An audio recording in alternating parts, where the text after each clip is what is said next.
After graduating college, my fiancée suddenly said she wanted to stay and work at the university. Right then, I guessed Amanda had feelings for her advisor. We had an open and honest conversation. It was either call off the engagement or see her advisor get reassigned. She disappeared for the whole night and came back the next day with dark circles under her eyes, saying just one thing: the engagement is still on. On our engagement day, right when Amanda was about to put the engagement ring on my finger, someone burst into the hall holding a baby. "Amanda, are you really leaving me and the baby?" She instinctively curled her fingers back. I grabbed her wrist firmly and whispered a warning. "If you walk out, this isn't over." She stared at the ring, but just as she was about to put it on me, the baby in the person's arms started wailing. She apologized and walked away without looking back. "Jason, you decide what to do," my dad said. "No matter what, the family's got your back." He shot a piercing look at Amanda's parents. Can't judge a book by its cover. People are unpredictable. I always thought it was strange how Amanda disappeared for half a year. Turns out she had a kid with another guy. This is how the Millers raised their kids. If it were my daughter, she'd get a real beating. I was stunned. Amanda's dream was to be a well-known singer. So when she told me about staying at college, I knew she loved her advisor. My best friend Peter laughed at me for being overly sensitive. Staying at college is normal, right? Stable job, summer and winter breaks. I smirked inside because they didn't know our family background. Amanda's 21st birthday gift was a share of the family business's profits. She could do anything she wanted with her situation. There was no way she'd want a 9-to-5 job at the university. The only thing we disagreed on was our future plans. I had to inherit the family business and needed to study abroad. But Amanda didn't have goals, she just wanted to have fun. I didn't mind that. If she didn't want to study abroad, I wasn't going to force her. I remember deciding to go abroad. She hugged me and softly comforted. "I don't want to live a life I can see the end of at a glance. What if I really become a star? You'll be the pop star's husband then. I'll visit you overseas. Isn't that more thrilling?" I was convinced, so I left the country. She stayed here for freedom and her so-called dreams. Both families suggested getting engaged first, but I resisted this pressure from both sides. Back then, I thought simply, let her chase her dreams. Marriage shouldn't be a restraint. But I didn't expect she'd have the freedom to have a child with another man. I thought she didn't visit me because she was busy with performances. Turns out she was having a baby with Ken. In hindsight, the signs were there. I just chose to ignore them. At least now, the truth's out and we don't have to keep guessing. Peter looked at me with sympathy. "Bro, the next one will be better." He made me chuckle with that. But the next second, tears hit the back of my hand. I lifted my head, using my hand to cover my eyes, hearing a deep sigh echo nearby. Mom and Dad saw the guests out. The grand ballroom left with fewer than 10 people. That's when Amanda's parents came over to me. "Jason, you're a good kid. Sorry for today. This is Amanda's fault and ours for not managing our daughter. Who would have thought she'd get involved with her professor?" "Don't worry, we'll handle it," Amanda's mom said. I interrupted her. "No need, Aunt. It's still your grandson, your family issue. My family shouldn't get involved. There's been a lot today, so I won't see you out," I said, obviously sending them off. Amanda's parents looked uncomfortable but couldn't respond. Before leaving, Amanda's dad tried again. "Jason, I'll offer 30% of shares if you give the child a name. Treat it as adoption. Our families can bury the scandal." I chuckled.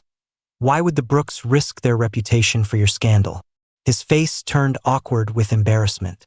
Seeing my firm stance, they left dejectedly. I didn't expect to see them again at a college reunion. Amanda and Ken stood confidently in the middle of the room, basking in praises and congratulations. Amanda's really the Miller's second daughter. Kept that under wraps too well just for life experience and got dragged into this? A classmate chimed, "Professor, you two have a kid already. Should have gotten us over for the wedding sooner." Ken nodded politely. "You all know Amanda's special status. This is casual, our treat," which ignited cheers. Amanda remained by Ken's side, gently patting her baby, glowing with bliss as a new mom. I clenched my fists, feeling cold inside. Accepting blessings so publicly felt like a slap in my face. The whole scene felt absurd. Just yesterday, she was nearly my fiancée. Now she's here with another man's child basking in peers' approval. Peter, angrier than me, grabbed a drink and Dad-Eva paradox. Laced with sarcasm, when did Ken and Amanda get hitched and have a child? Emphasizing the words heavily. Ken's face fell as everyone focused on Peter. He dropped the bombshell. Did you know Amanda's been engaged the whole time? Do you, being an educator, get a thrill from being the other woman? It was like a bomb going off in everyone's ear. All eyes were on Ken. Those who'd just been congratulating him took a step back. People grouped together openly, whispering. Amanda suddenly stood in front of Ken, blocking those prying eyes. Before knowing the truth, I advise you to hold your tongue and avoid trouble, she warned Peter, unfazed by Amanda's threats. Amanda shot me a fierce look, then said, since we're all here, I might as well state it clearly. Yes, Jason and I are engaged, but it was arranged by our families. It doesn't reflect my personal wishes. As an independent individual, I believe I have a right to pursue love. Some people still act like we're living in the past when arranged marriages were the norm. I'm not letting anyone chain my life with marriage. Amanda lifted her chin, exuding confidence.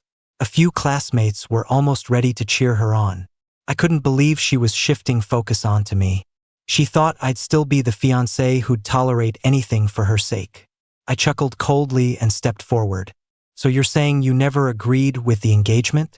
Why not refuse earlier? How many benefits did your family get from my family? You're not a child, Amanda. There were countless opportunities to tell me before yesterday's engagement banquet, yet you didn't. Don't act so high and mighty. You're disgusting, I said. Amanda stayed silent, her expression ugly. Ken jumped in. Jason, it's not like that.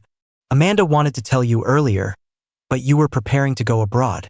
She didn't want to mess things up for you, she planned to explain when you got back. She was scared you'd be mad, but she did have feelings for you. Keeping it from you was for your sake, he said self-righteously. Their excuses made me sick. Peter couldn't help himself. Are you saying Jason should just bow down to you cheaters? He snapped. Shut up. Amanda fumed.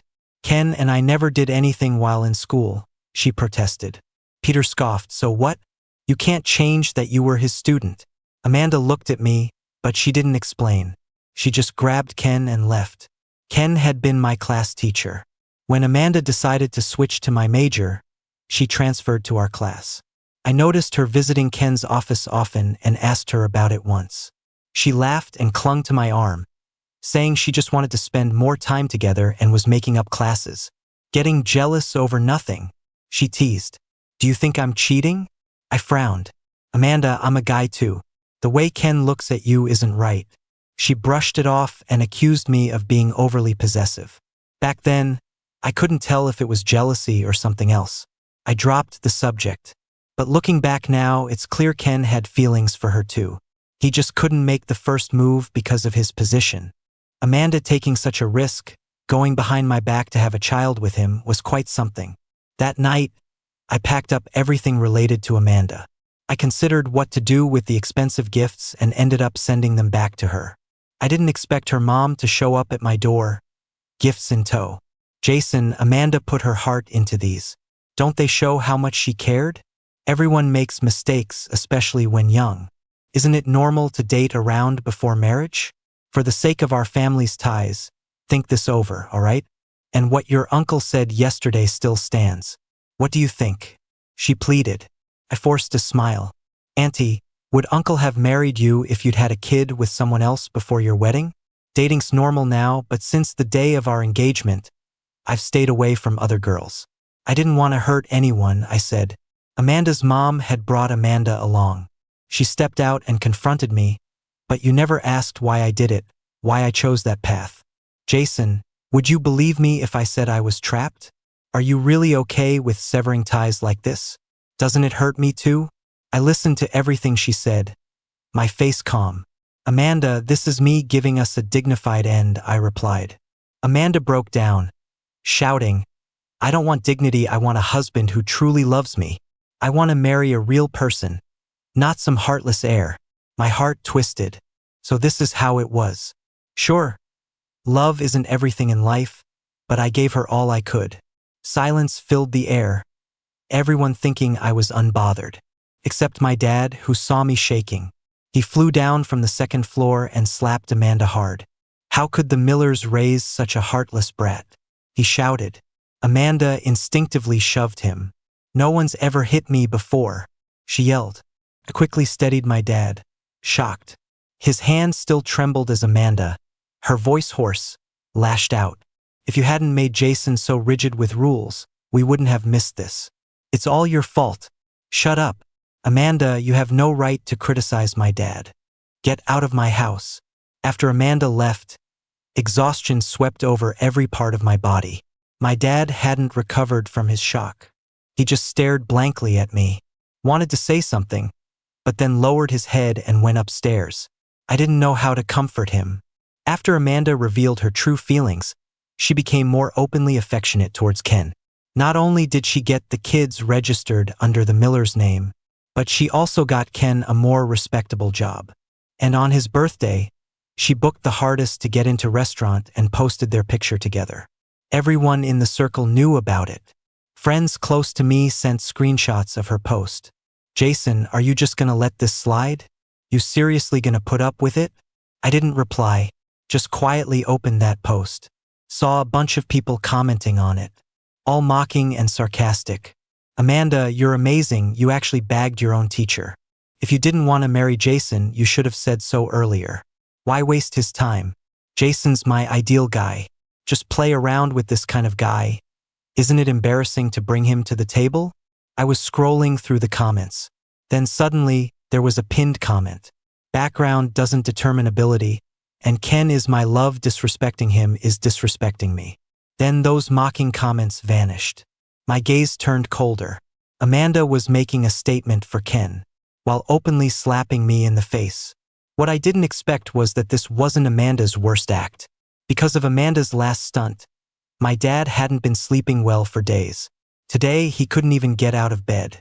I was so scared, I quickly called the hospital. The best treatment for his condition was at the Miller's hospital.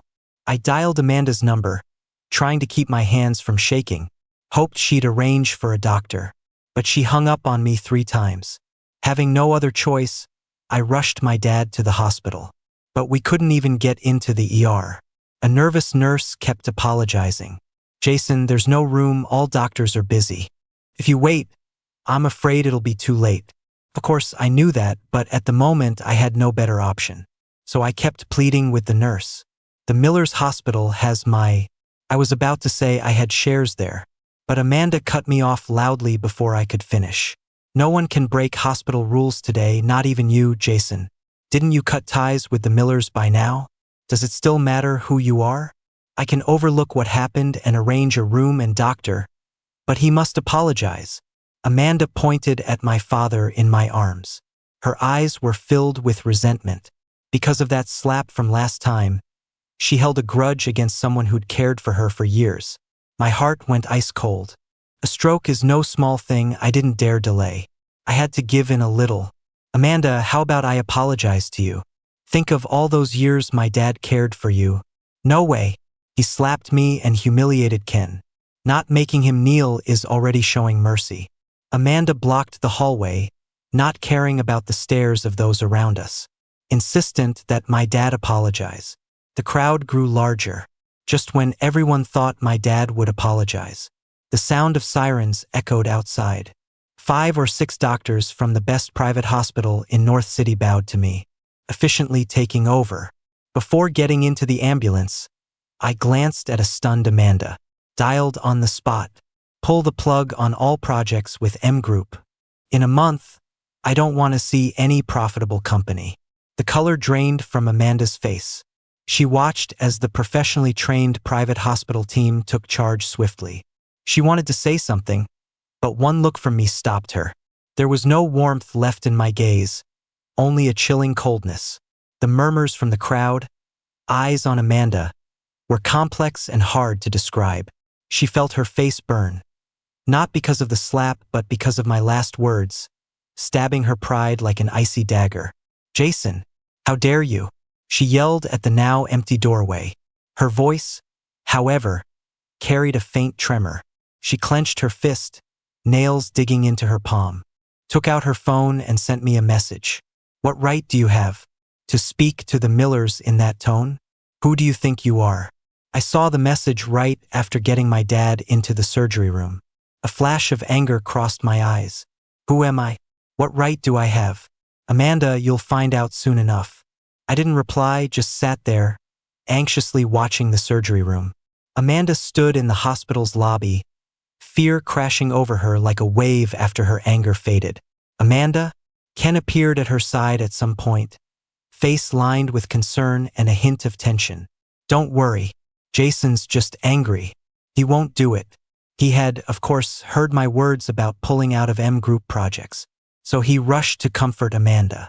Amanda grabbed his hand, trying to suppress her trembling. Yeah, Jason just got back from studying abroad. He doesn't have that kind of pull. I was just overthinking because I care too much. Amanda snapped back to reality, forcing down the panic, trying to maintain the dignity of a miss of the Millers. She took a deep breath, forced a smile for Ken. No big deal. What can he stir up? The Millers won't back down. Let's go see the baby. The nurse said earlier he woke up and was looking for you. She gripped Ken's hand, seeking his warmth to dispel the chill creeping inside her. But Ken's hand was a bit cool too. He looked back at the direction the ambulance disappeared, eyes behind the lenses unreadable. At the hospital, the surgery light finally went out. I rushed forward. The doctor gave me a reassuring look. Your dad had a sudden outburst. The strong emotions triggered a vascular spasm in his brain. Luckily, you brought him here in time. It didn't lead to a major stroke. The doctor paused, glanced at me, then continued, but there are noticeable after effects. His muscle strength on the left side is reduced, and his speech is temporarily affected. He's going to need a lot of rehab. Also, he must stay calm. No more stress. I listened in silence, frowning hard. I gently held my dad's limp hand hanging off the bed, feeling its cold softness. Dad, don't worry. There won't be a next time. Those who wronged you won't get away with it. By the time I had everything sorted, it was late at night. My phone buzzed with a dozen messages. Our mutual friends told me Amanda and Ken had gone viral. Turns out someone filmed them comforting each other in the hospital lobby. The poster, a blogger with a knack for capturing hospital scenes, with a modest following, spun it into a dramatic tale. It blew up fast. People recognized Ken. Some even sent anonymous tips to the blogger, saying Ken was once a college professor and Amanda was his student. Once outed online, they readily admitted to their romance saga, earning them quite a bit of goodwill. Ken's old academic papers resurfaced online. Folks said he was a breath of fresh air, a true scholar. I couldn't help but scoff, gripping my phone tight. Amanda's recklessness, Ken's cowardly facade, and Amanda's parents' greedy shamelessness were like suffocating vines around me. Dignity? I offered them dignity, but they tore it apart, trying to fling the pieces back in my face, humiliating me, even hurting my family. Let them enjoy it while they can, because days like these won't last. In just 3 days, 10 deals integral to the Millers' business were abruptly cut. The reasons were quite clear, citing mismanagement, leadership misconduct, and significant operational risks and trust issues. These cancellations meant M Group lost millions in orders and profits. Far worse, it shook their market status and value chain standing. M Group's stock plummeted. Amanda's mom's phone rang off the hook with demanding partners, panicked shareholders, and rivals reveling in their misery. Cornered, Amanda's mom tried calling me but never got through. So, she came to BJ Group's HQ to see my dad, only to be politely blocked downstairs. Mike is fully booked and not seeing anyone. For the first time ever, Amanda's mom found herself pleading with a secretary. Please let me speak with Mike, even just on the phone. It's really urgent. If you refuse, I'll jump. She pointed to the window. It was the 30th floor. The secretary couldn't hold her off any longer and dialed the inside line to explain. But with my dad hospitalized due to anger, I wasn't about to let the Millers off the hook. When the call connected, my dad didn't let Amanda's mom say a word. Coldly, he said, Jason is the current president of the group. His decision is BJ Group's decision. Then hung up. Amanda's mom was at a loss. She assumed my dad was behind it all but didn't realize the Millers' downfall was my doing. Furious, vision blurring, Amanda's mom understood that this time, the Brooks were all in to break ties. Her rage turned on Amanda.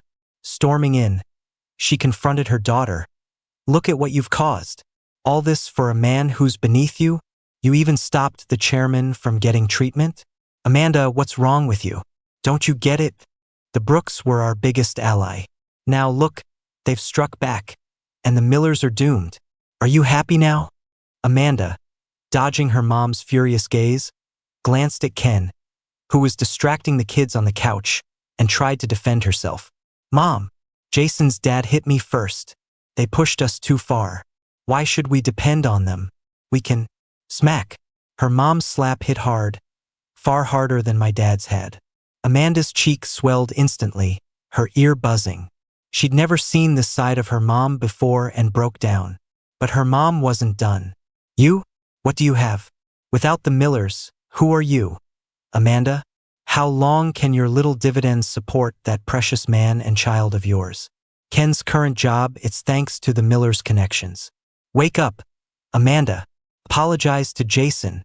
Beg him. Drop that worthless pride of yours or wait to become a street beggar. Amanda froze, her whole body cold. Her mom's fury tore apart the idyllic fantasy she'd been weaving with love and freedom. She thought her status allowed her to balance between love and material wealth, enjoying genuine emotions from Ken without giving up her comforts. She even saw my sense of duty and family responsibility as shackles. But now, reality hit her hard, nearly everyone brutally pointed out. Without the Millers' protection, her carefully crafted love utopia was a sandcastle. Watching Ken, her feelings were a tangle of emotions. Ken was holding the baby, avoiding her gaze, and spoke softly. Amanda, his aunt, was also anxious. Things were really bad now. Are you scared? Amanda's voice had a bit of sharpness to it. Afraid of living a rough life with me? No. How could I be? Ken immediately denied it, his tone a bit urgent, but it felt weak. I'm just worried about you and the baby, and the Millers, after all. After all what? Amanda pressed on, the tension inside her growing tighter. After all, Jason seems to be really serious this time. Ken's voice dropped. Amanda's heart sank to rock bottom. She finally realized. The person who once adored her and couldn't bear to say a harsh word, now had become the judge holding a deadly verdict over the Millers, ready to come down at any moment. And this was just the appetizer. First, the tax department suddenly went into the Millers to audit their books. Then the environmental department suddenly inspected the Millers' factory, issuing hefty fines and ordering a shutdown. Companies dependent on the Millers began to quietly distance themselves, even sabotaging them in secret. The Millers couldn't hold on for much longer. Amanda's mother was so worried her hair turned white, seeking help everywhere, only to find that their once warm friends either avoided them or outright said they couldn't help. The Millers' cash flow was on the verge of breaking. It was teetering. Amanda's life turned upside down. The glory of the Millers she once prided herself on quickly faded. They couldn't afford their luxury apartment. Shops with luxury goods no longer welcomed her. She had to sell all her properties. Ken wasn't having it easy either. He had gotten into a top research institute through the Millers' connections, but gossip about him cheating, being involved in a teacher-student affair, and getting a female student pregnant before marriage spread like wildfire. He tried hard to prove himself, but his reports were suppressed, and his experimental rights were revoked.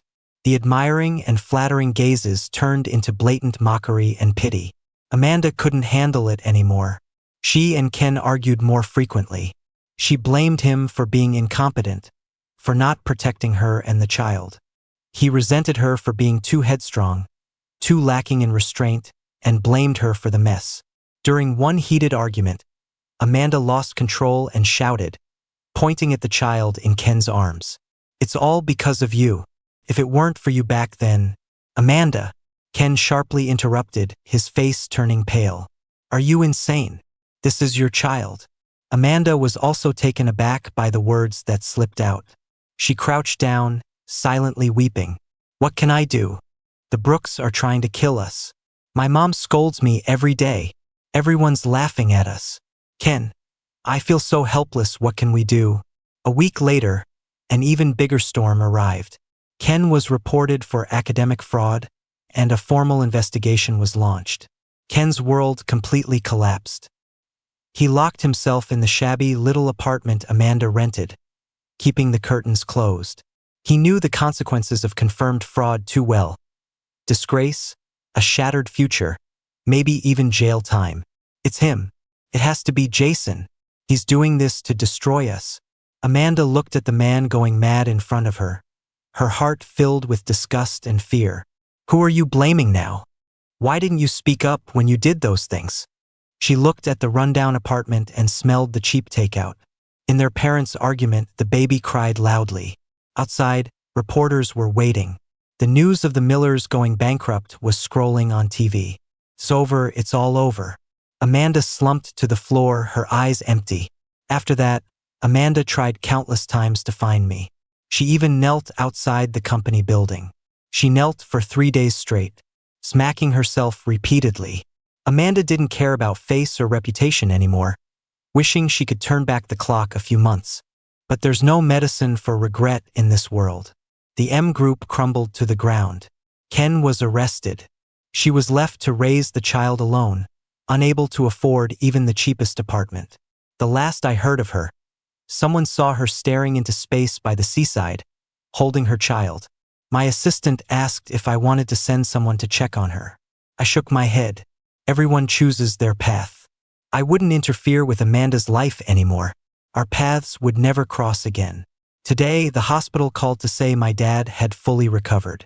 I prepared a bouquet to go pick him up. Walking into the flower shop, I coincidentally spotted a bouquet at the same time as another woman. Before I could say anything, she quickly drew her hand back. She gave me a quick glance. If you like it, you can have it. To ease the mood, I joked, are you giving that to your boyfriend? She shook her head, saying it's for her deceased brother. Not knowing how to comfort her, I awkwardly said, my condolences. She suddenly shoved the bouquet into my arms. That was our dog named Brother because as a child, I was always envious of neighbors with brothers.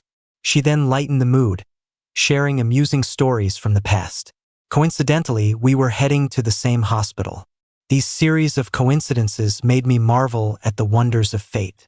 We talked for a long time and exchanged numbers when parting ways. On the way back, I cheerfully stared into the distance. Those people in my memories had long faded. My road ahead is still long. Sunshine, flowers, and love never define anything. They create the exciting moments when everything uniquely intertwines.